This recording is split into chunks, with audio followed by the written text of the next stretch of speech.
Mathematics for mankind online ক্লাসে নবোদয় বিদ্যালয়ে যে প্রবেশিকা পরীক্ষা ক্লাস 6-এর তার বিভিন্ন মডেল প্রশ্ন নিয়ে আলোচনা করছি।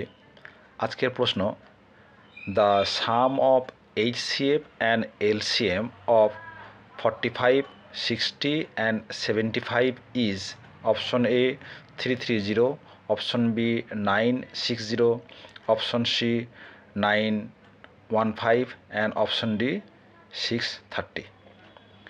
অর্থাৎ যেটা দেওয়া রয়েছে যে 45, 60 এবং 75-এর গসাগু ও লসাগুর যোগফল। দেখো, এই যে বিভিন্ন সংখ্যার গসাগু এবং লসাগু আমরা কিন্তু বিভিন্নভাবে বের করতে পারি। সব থেকে যেটা সহজ হচ্ছে যে উৎপাদকে বিশ্লেষণ পদ্ধতি, সেটা করলে কিন্তু আমরা একবারে HCF এবং LCM বা লসাগু এবং গসাগু সহজে বের করতে পারবো। সে মেথডটা করে আজ দেখাচ্ছি। দেখো আমরা কীভাবে করছি। তাহলে আমরা যে সংখ্যা তিনটি দেওয়া রয়েছে সেটা হচ্ছে 45, 60 এবং 75। আমরা এমন একটা সংখ্যা দিয়ে ভাগ দেব যাতে তিনটে সংখ্যায় ভাগ যায়। আমরা জানি যদি একক স্থানে 5 এবং 0 থাকে সেটা অবশ্যই কিন্তু 5 দিয়ে ডিভিসিবল হবে, বিভাজ্য হবে। তাহলে 5 9 45, 5 12 60 আর 5 15 75। এবার দেখো এই যে 9, 12 এবং 15, 9, 12 অ্যান্ড 15 এটা অবশ্যই 3 দিয়ে ভাগ যাবে। তাহলে 3 3 9, 3 4 12 আর 3 5 15। তাহলে এই যে দুটি সংখ্যা এদের গুণফল এইটা আমার দেবে গসাগু, এবং এই সবগুলোর যে গুণফল, এই সবগুলো যে গুণফল সেটা দেবে আমার লসাগু। গসাগু হচ্ছে HCF, highest common factor HCF, আর লসাগু হচ্ছে LCM, লিস্ট কমন মাল্টিপল। ঠিক আছে? তাহলে দেখো এই যে উৎপাদকে বিশ্লেষণ পদ্ধতি আমরা কিন্তু একবারে গসাগু এবং লসাগু বের করতে পারছি। তাহলে অতএব গসাগু কত হবে? 5 × 3 = 15, আর লসাগু হচ্ছে 5 × 3 × 3 × 4 × 5।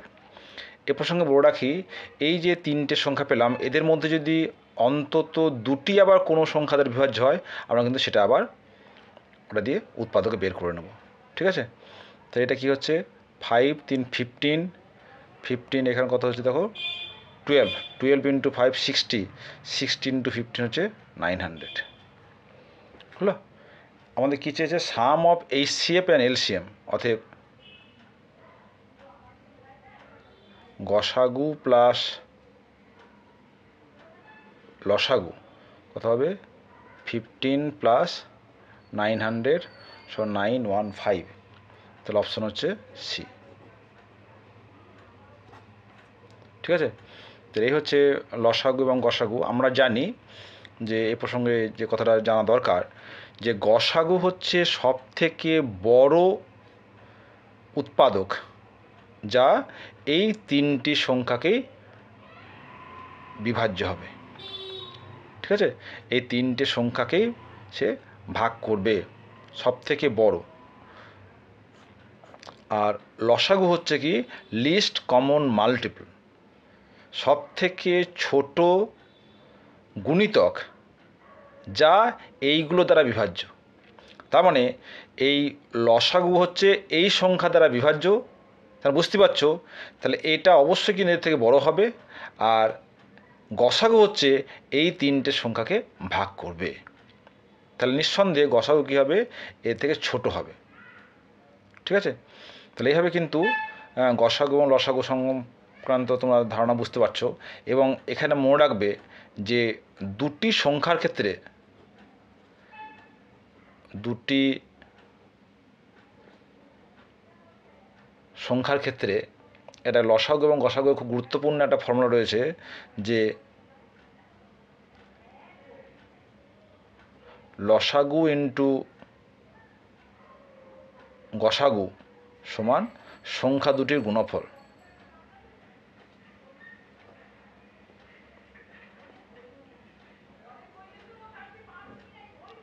এটা কিন্তু গুরুত্বপূর্ণ একটা ফর্মুলা লসাগু এবং গসাগুর ক্ষেত্রে, এবং সেটা কিন্তু কেবল দুটি সংখ্যার ক্ষেত্রেই প্রযোজ্য।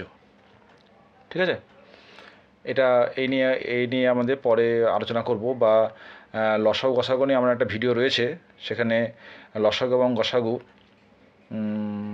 আরও যেসব মানে তাদের ধর্ম রয়েছে এই নিয়ে আমাদের বিস্তারিত আলোচনা আছে, তোমরা এটা দেখতে পারো। এই লিঙ্ক তোমাদের ডেসক্রিপশন বক্সে দিয়ে দেবো। তোমার যাদের ইচ্ছা হয় একটু বেশি করে জানার, তারা একটু জেনে নিতে পারবে। তাহলে এই হচ্ছে আজকে আমাদের আলোচনা লসাগু এবং গসাগু নিয়ে।